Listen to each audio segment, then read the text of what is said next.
Hey everyone, hope you guys are having a good day, morning, evening, afternoon, whenever you're watching this. So we have a very filled episode today. I think we can get through it fairly quickly to give you guys the information that you want to know. And one thing that I'm trying that's a little bit different today is I was like, I'm going to throw in, we talk about so much negative stuff, negativity with a lot of these cases. I'm going to throw in some good news. So I have a feel-good story at the end that I think y'all are going to really like. And it's actually a very big game-changing kind of story. But the topics that we're going to be just a quick rundown of what we're doing today. We're talking about, there's some more information I want to show you guys in regard to Aubreigh Wyatt, Sam Touch, which I feel is completely very related to Aubreigh's story. JP Miller has a new interview or video that I was granted the rights. Thank you to True Crime Real. I want to make sure we give a shout out where shout out to do. She is under the weather, so said that, gave it to me to post. So, appreciate her giving me the content, but we'll play it here on YouTube for you as well. There has been some pretty big updates in the Karen Reed case, including some like just a couple hours ago. So we're going to talk about that because I know a lot of y'all are following that. And then the surprise one at the end. So obviously, though, you guys know that I have to go through and do the thing where I promote the stuff that helps me pay the bills, right? So with that said, real quick, so as I'm recording this, it is 4:18 my time right now. On the TikTok shop specifically, my books, both the bundles, softcover and hardcover of Boundaries and Surprise RK Secrets or Not, are on the cheapest sale that they have ever been, and that sale will go until 5 p.m. Central Time. So you have about 40 minutes before that sale ends. It is it's slated to end automatically. All the books will come signed. And my wife would be very appreciative if you bought some because it would help get them out of my house. Now, Boundaries, if you don't already know, this book was written. It is the only resource in existence like it. I wrote it because I needed this as a resource myself and found out through my therapist that one does not exist. But basically, this book allows you to teach your child why you're no contact or limited contact with a family member in a way that's very simple for them to understand and digest, while at the same time teaching the importance about setting boundaries within a relationship. What conditional relationships are, where somebody says, well, I'll like you, I'll be your friend, I'll do this, but you have to do this for me. It teaches them about all of those things. It's just a really great tool. Before I published it, I had it gone through by 3 different therapists, so that the language in it is appropriate for what you're discussing. The next book is Surprise RK Secrets or Not. And I cannot stress this enough because I wrote this because I think that every parent should have this. And I don't make like a ton of money on the books. The margins, specifically on the soft covers, are very, very thin. I wrote these so that you guys as parents could have tools and our kids could have better opportunities. Now, Surprise RK Secrets or Not, this book was written out of stories like Aubreigh Wyatt and Audrey Cunningham, Sam Touch, and Madeline Soto. All of these stories that we talk about, this book is designed to teach kids that, hey, there is a trusted grown-up in your life that you can confide in, that will be there for you, that has your back, that you shouldn't be keeping secrets, that adults especially should not be asking you to keep secrets.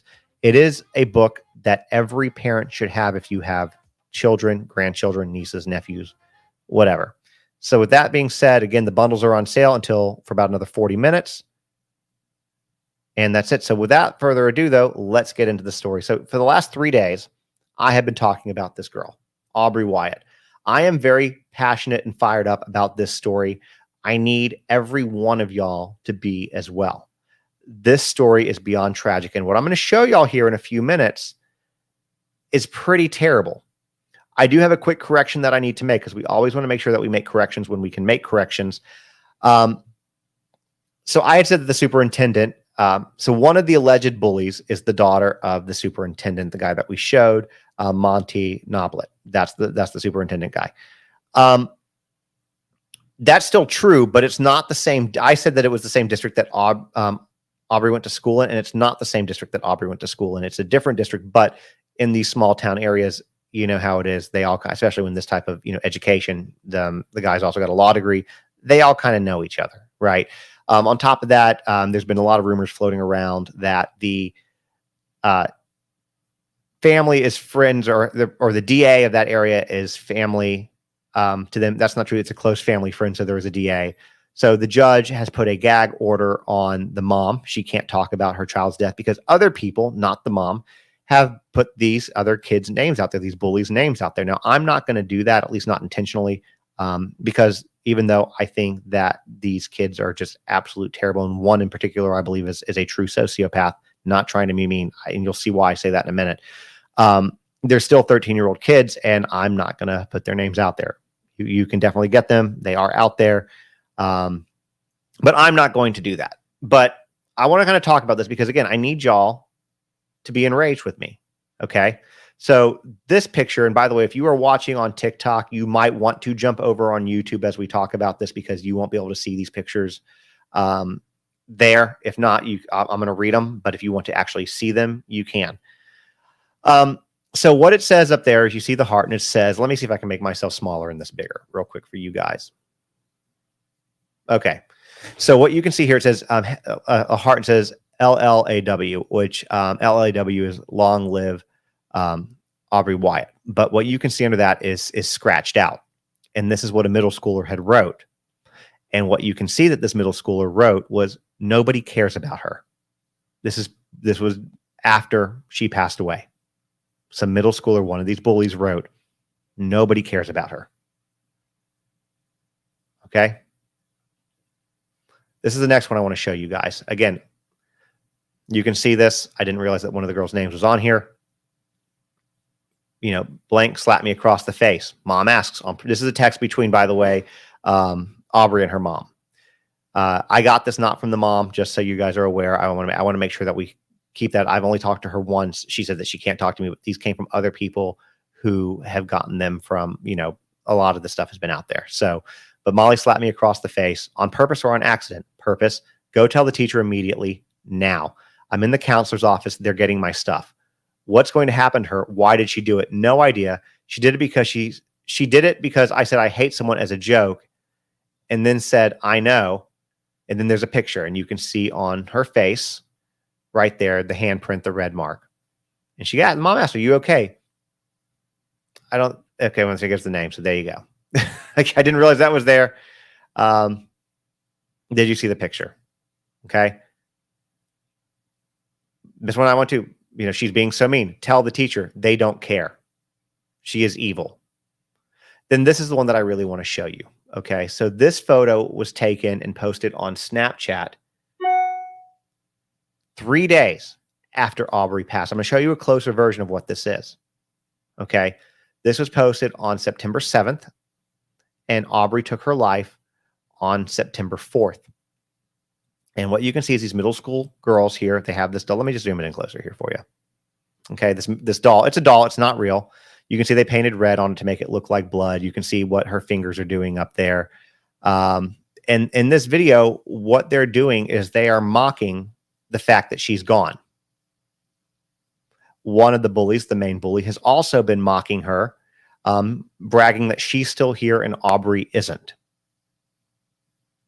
And this is why I say that I believe that she's a sociopath. Like she might be 13, 14, whatever, but this is sociopathic behavior. There is zero remorse that this girl took her life due to the actions of these people. And this is what I keep saying, that I need you guys to be fired up about this, like very much fired up over it. I see that Magnolia is here. Real quick, Magnolia, this is the story I texted you guys about.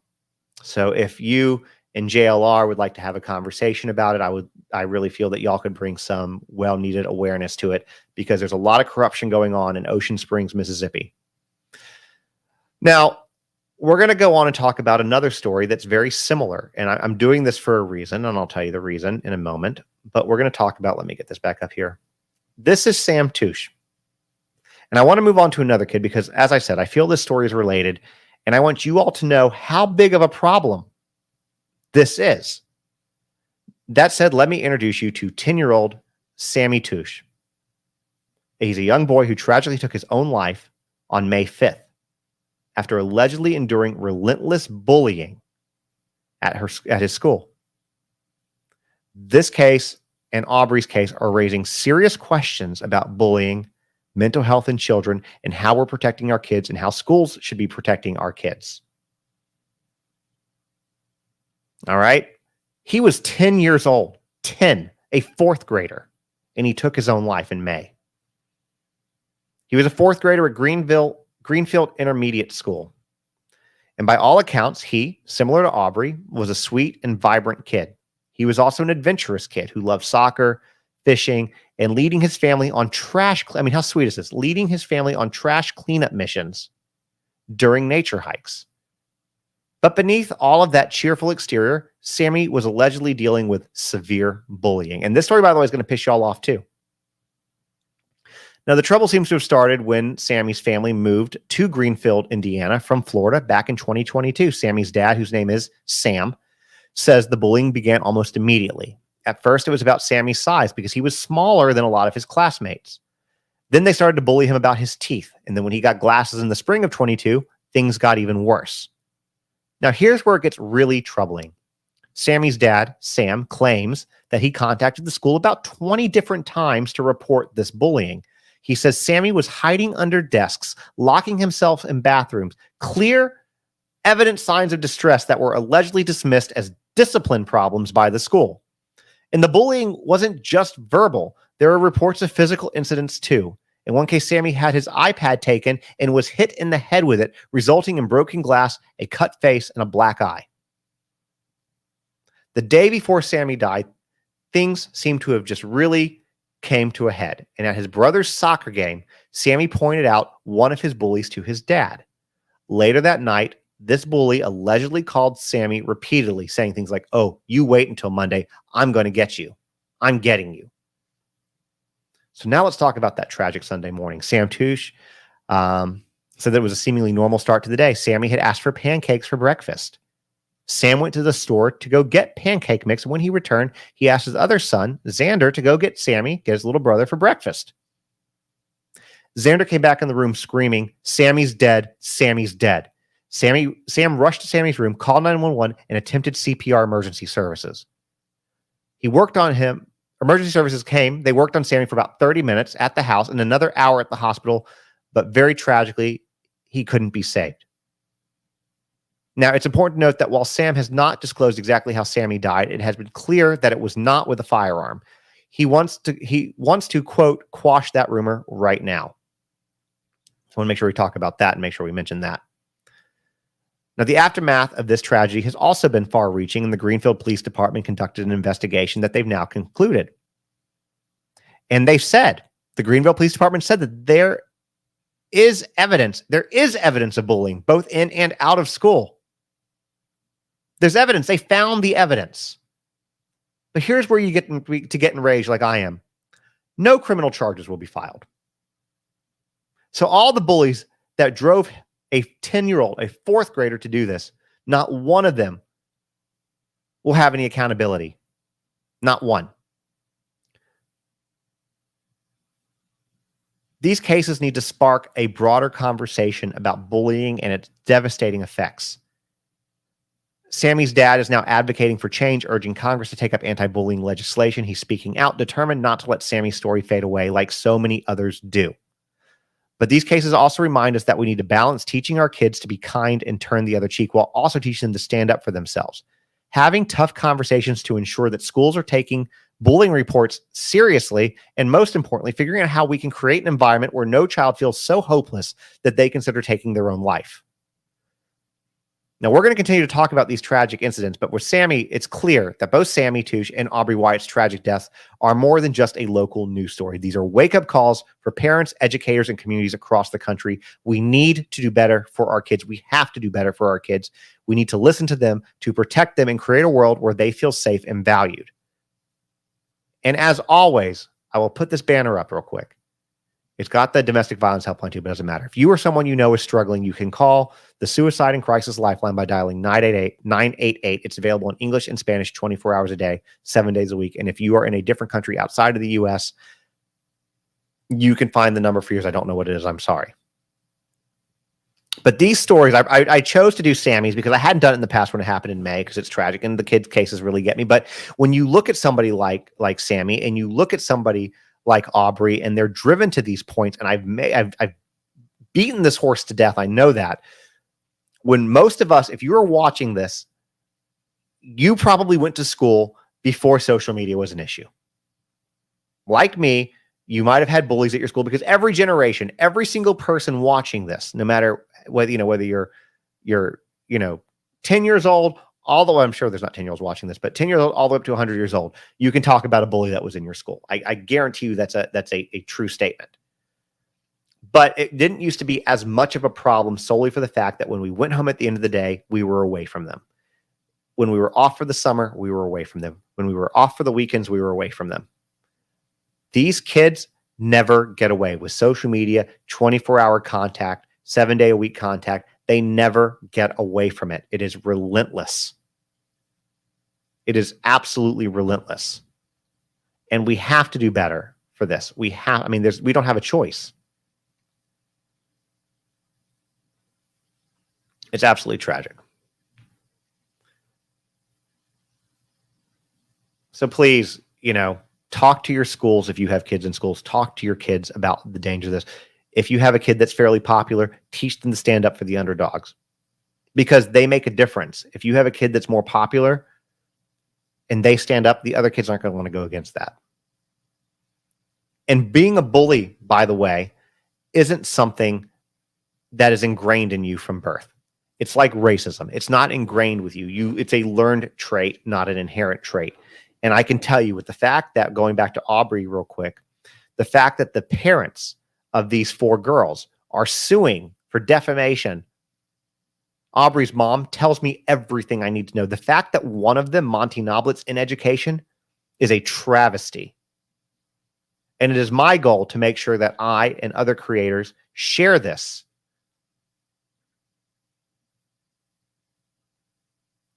Because the stories need to be out there. Aubreigh needs to be everywhere. Sam needs to be everywhere.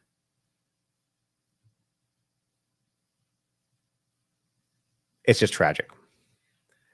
Now, real quick, somebody's asking in the chat over here, the link to my book. So you can get them in the book sale. Like I said, it's going on for about another 26 minutes on TikTok shop, but you can also get them through my website, justinontiktok.com. And that's for the bundles. They're the ones that are on sale, and they will come signed. So it's the person asking. Now, the next thing that I want to talk about is JP Miller. Okay, so somebody was asking on TikTok a few minutes ago, do we have any Micah Miller updates? And the answer is, for Micah Miller, we don't really. Now, somebody said that Robbie Harvey had said something about the FBI investigating Micah's death. Now, I haven't seen or heard that. I haven't seen. I'm not saying that didn't happen. I just haven't seen, is all I'm saying. But I know the FBI has been involved for financial crimes. Looking at JP, looking at Solid Rock and JP's attorney. I know that that's the case. And I don't think that there's not going to be, I can tell you straight up, there's not going to be any type of criminal charges brought because of Micah's death. Ultimately, the official answer is that Micah took her own life. Now, does that mean there can't be anything? Of course not. There can be a wrongful death suit. And as I said in yesterday's show, it appears that the attorney has been hinting at a wrongful death suit. So we'll see what happens with that. But as of right now, you're looking at financial crimes. And I do want to say, too, just remember, when we look at the history of things, they could never get Al Capone on anything other than tax evasion, but that's what put him away forever. So please bear in mind. And on top of that, let's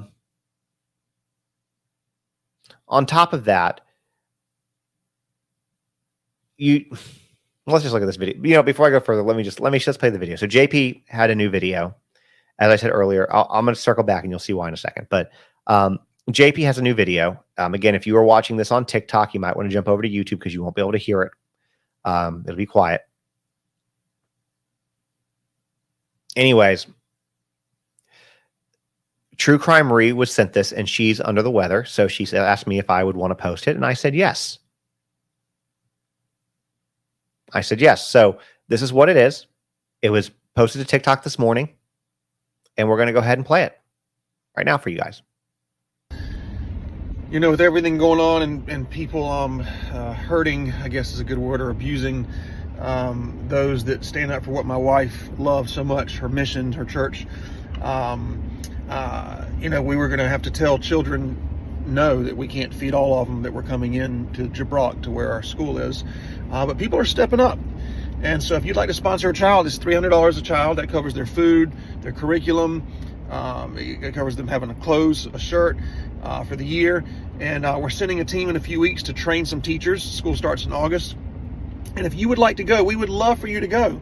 If you'd like to go check it out and spend a week, most of these children are orphans. A lot of them are HIV positive.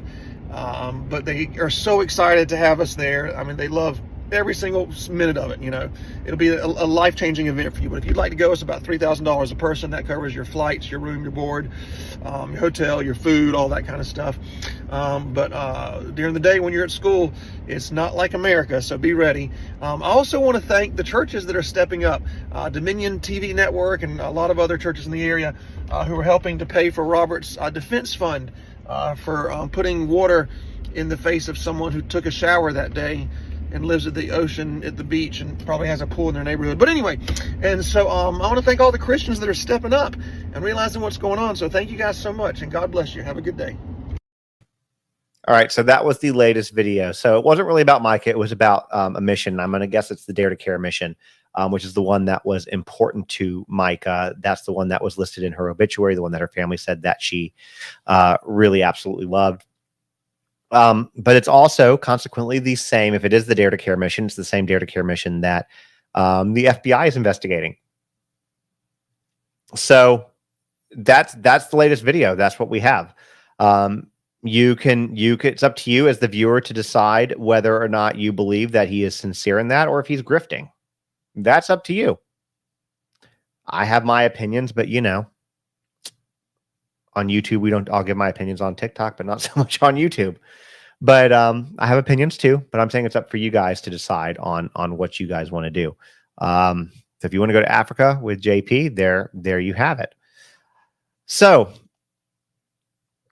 that's really the only thing we have going on with him. We had some updates yesterday about the whole situation with Micah. Well, not even so much Micah, the church situation where the guy, you know, the assault charges on the sprinklers, et cetera, et cetera. We talked about that yesterday's show, so you can go back and watch that if you want. But that's the latest on that. So the next one I want to talk about, before actually I go to the next thing, I noticed we got a super chat here. So let me throw that up there real quick because we want to make sure that we thank people for doing that because that's awesome. So Laura said, thank you for all you do for our children, advocating. I work with SA victims in a trauma therapy advocate. You hold a safe place for them. Thank you for the super chat. No, thank you for what you do, Laura. That's absolutely amazing. I know that's got to be a very, very tough job. But thank you for the super chat and I appreciate what you do as well. You know, people as adults, it's our job to advocate for these kids. We have to. And when people are no longer with us, like Sammy and like Aubreigh and so many others, you know, we got to be their voices. When they aren't there, you know.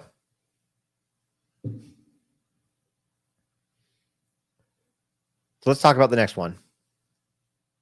Karen Reed. So many of y'all, you know, been following this case. And I got into it late in the game, I'll be honest with you. But it is insane, this case. So real quick, a recap for those of y'all who don't know this. Very, very brief recap about Karen Reed. Karen Reed was on trial for allegedly murdering her boyfriend, which is Boston police officer John O'Keefe, by running him over with her SUV and leaving him to die in a snowbank back in January of 2022. Now, the trial ended in a mistrial on July 1st, but that's just the beginning of where we're starting here. So according to, well, hold on. There we go. Sorry. Gotta get my notes pulled up there. Now, here's where things begin to get interesting. I mean, it's already been interesting, but more interesting, perhaps? The case is absolutely wild. Somebody just said, I agree. Karen Reed's defense attorney, Alan Jackson. Oh, wait, hold on. Not that Alan Jackson. There we go. Alan Jackson. He basically dropped a bombshell claiming that not one, not two, not three, but 4 jurors have now come forward saying that the jury had actually agreed to acquit Karen Reed of murder before the mistrial was declared. Now, according to Jackson, these jurors are saying that they unanimously unanimously decided that Reed was not guilty of second-degree murder and leaving the scene of a fatal crash. The only thing that they were hung up on was the manslaughter charge. But here's the kicker.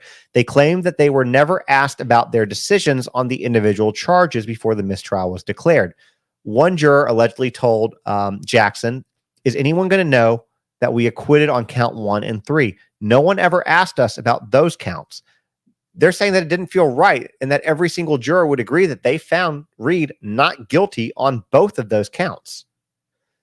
Now, this directly contradicts what the jury foreman told the judge. Now, if you remember right, the foreman said that they were deadlocked due to deeply held beliefs and even asked the judge not to force them to compromise their principles. So now we've got some serious discrepancies. But wait, there's more, because in a separate but related development, this happened a couple hours ago, Canton police officer Kevin Albert has been placed on paid administrative leave. Now, why is this significant? Well, Kevin is the brother of Brian Albert, who is the Boston police officer at whose house O'Keefe's body was found.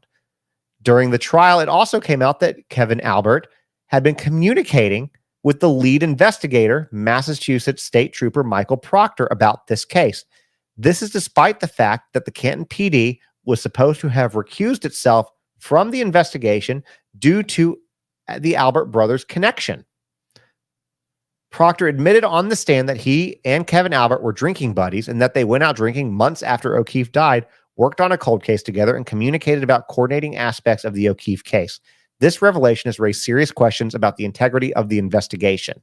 And speaking of Proctor, let's not forget the bombshell that came out during his testimony, where he was forced to acknowledge and apologize for sending offensive texts about Karen Reed to his friends, family, and fellow troopers during the investigation. He even admitted to texting his sister that he wished Reed would take her own life, not in those words, though he claimed it was just a figure of speech. Who the hell says that? Whatever.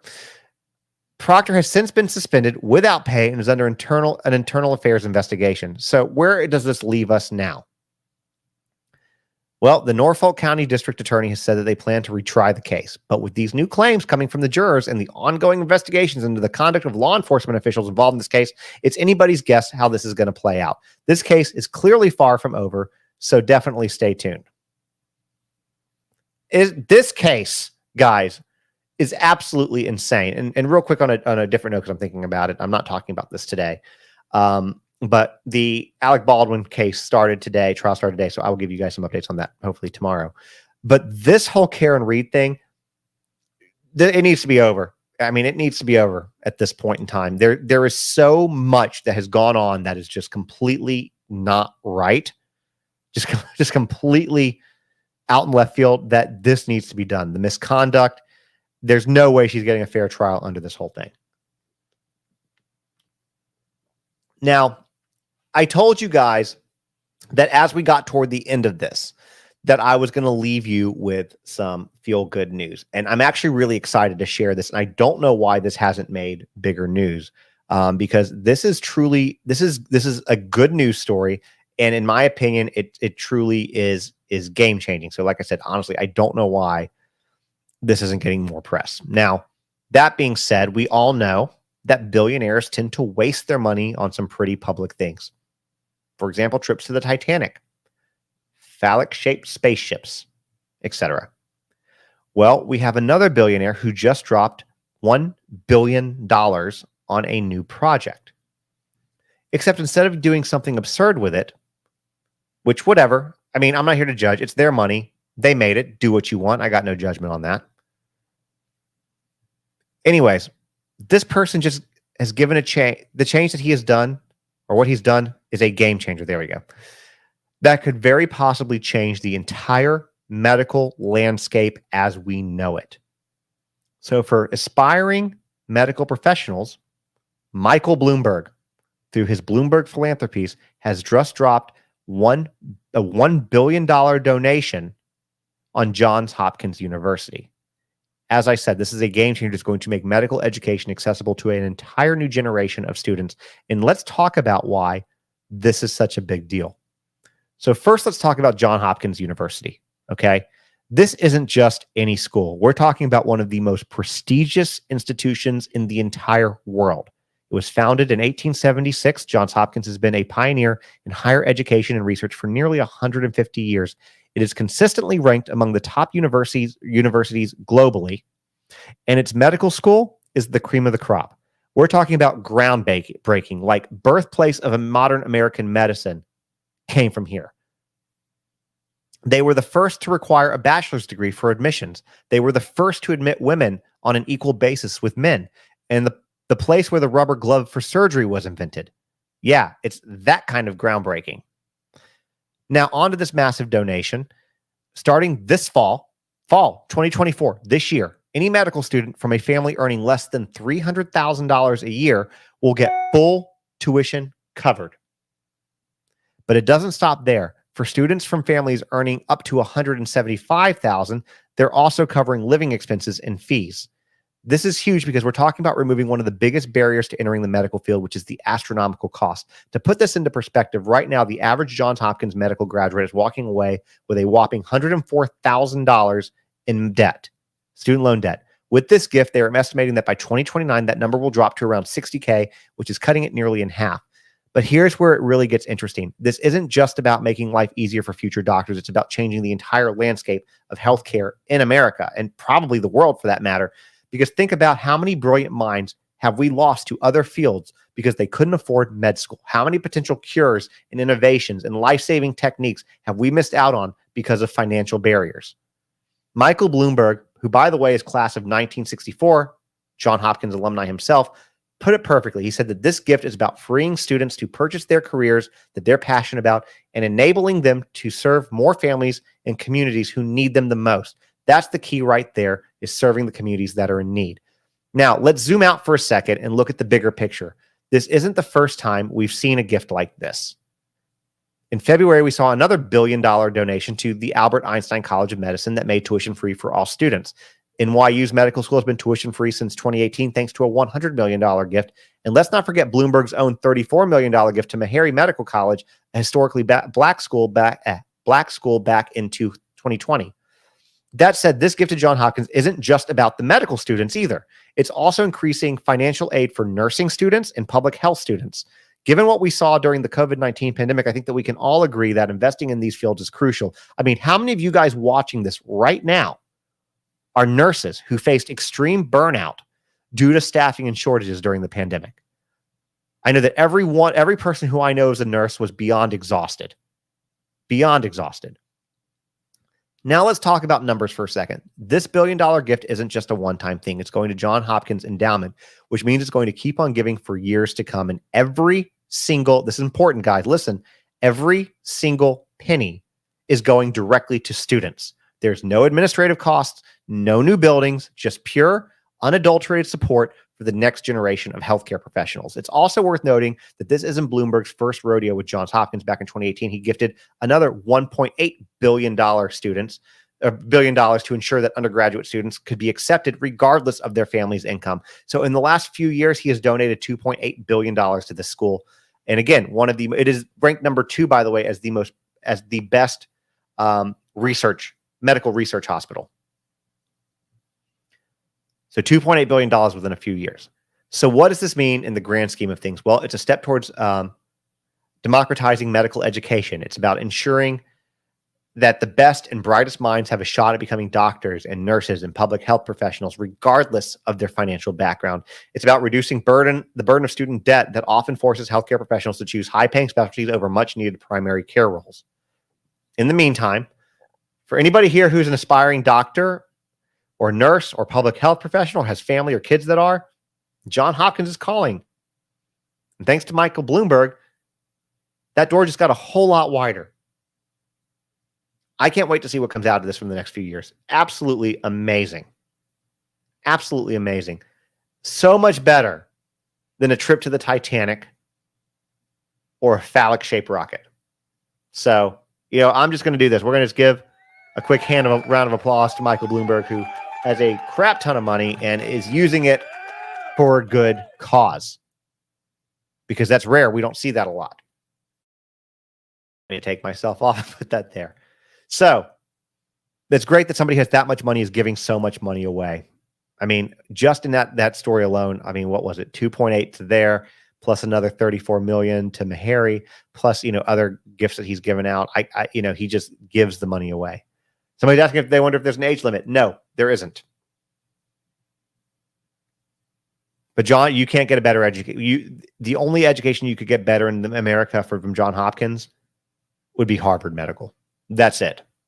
That's the school that's ranked above Johns Hopkins is Harvard. So anyways, I wanted to leave on a good note because we talked about so much negativity. Now, tomorrow we have a lot of great things to talk about as well. I'm already working on that. The other thing that I will leave y'all with, that if you haven't seen, I won't go into details, but if you have not seen the video that I made today about the margarita in Waycross, Georgia, then you are definitely missing out on one of the most interesting videos I've ever done.